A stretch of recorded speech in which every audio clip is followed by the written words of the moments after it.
Hey, Coach, how much was not Saturday, Friday, a really good example of how Dylan and the receivers have begun to kind of build more connection and rapport?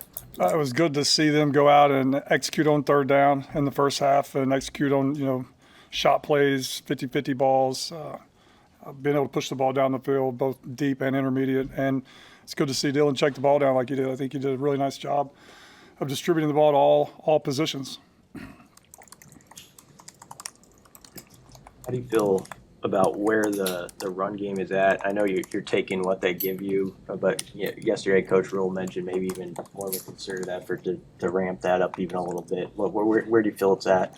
We have to, like it's always been our DNA, like we have to run the ball to get yards and to move the football, but we have to run the ball because the way we want to play and the way we want to win games is we want to win in the fourth quarter. Like we want to give body blows basically for 4 quarters and try to make our opponent quit. And the style of runs and the amount of runs that we were getting, I've got to get more of them. And we got to create different angles, especially versus defenses like Illinois and the team we're getting ready to play, because they're always going to have extra hats in the box. But I was proud of Dante. I thought he was running well the other night, making some plays.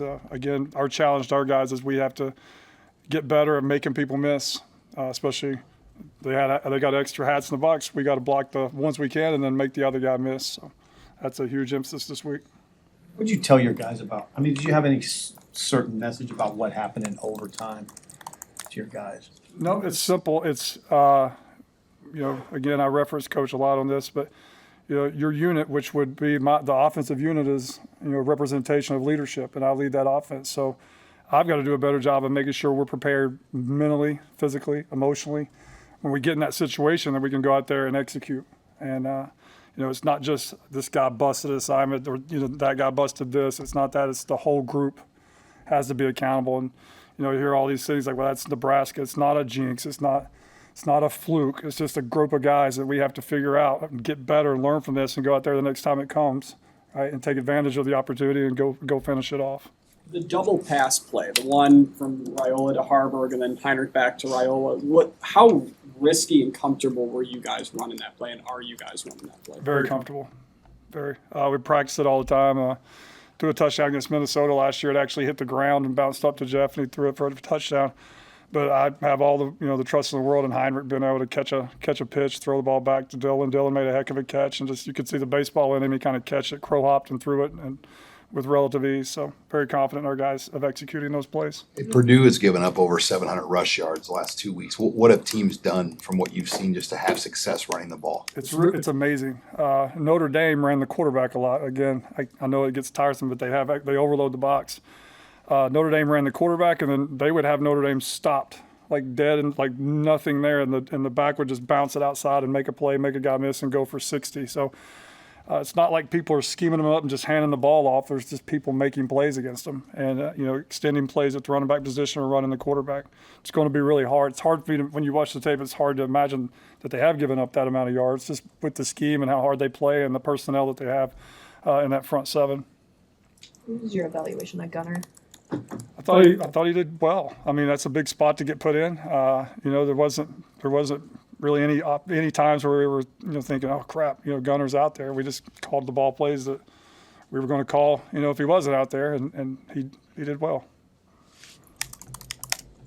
Hey, can you shed some light or go into the decision on the 3rd and 3 play at the end of regulation and just your choice of personnel there? Is it specifically kind of just as simple as making them think you're going to run when you plan to have 4 guys going out for a pass? Exactly. We got in a big personnel group and it was 3rd and 3. In my mind, they're thinking we're probably going to take 2 downs. I thought, we've never thrown the ball out of that personnel in 2 years. So we've been working, certain pass plays out of that personnel. I felt very comfortable. Even if they played normal defense, we had options for Dylan to get to. So it was on the sheet. We knew going into it, if we got in that situation, we were going to call it, and we dialed it up. And the next time we'll hit it. What did you think on tape? I mean, Dylan looked like maybe he was a little off of his back foot. I mean, what about the connection between him and Luke there? What do you think? I really think it popped so fast because Luke's really supposed to run a little bit of a flatter angle, but the defender got over the top and he saw nothing but grass. He put his foot in the ground. So I think just that change of angle, and it popped so fast it got, it just kind of caught him, not off guard, but got on him pretty quick. Dylan's only 2 picks have been on plays that could have been catches too. Are those just cases where the receiver just says that's got to be my ball? We have to fight for the ball. There's no other option. If the ball hits you in the hands, you have to come down with the ball. That's twice it's been wrestled away from us, and again, that's not being treated lightly.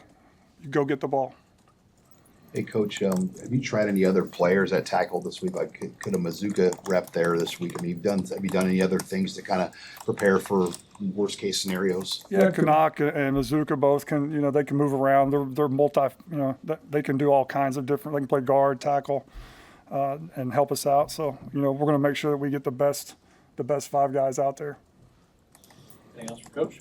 After the game, Dylan kind of puts it on himself just because he missed that one throw. Everybody thought he had a pretty great game otherwise. I mean, what stands out to you about just how he kind of takes on that role already as a young guy after a game? I think it's just in his DNA. I think some people do it just to, for show, like, that's on me. That's like you see coaches all the time, right? Like, that's on me. That's not.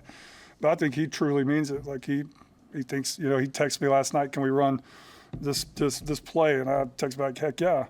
He said, I promise no more foul balls or something. I don't know exactly what he said, but he was alluding to that. I thought he played a really nice game, really, really nice game. It did not come down to just that one play, for sure.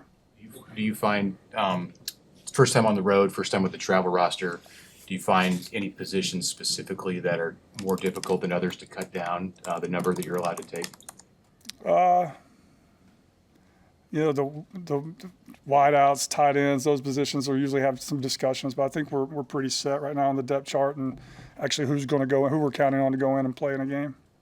Hey Marcus, how do you foresee the coach-to-player helmet communication going for the first time on the road?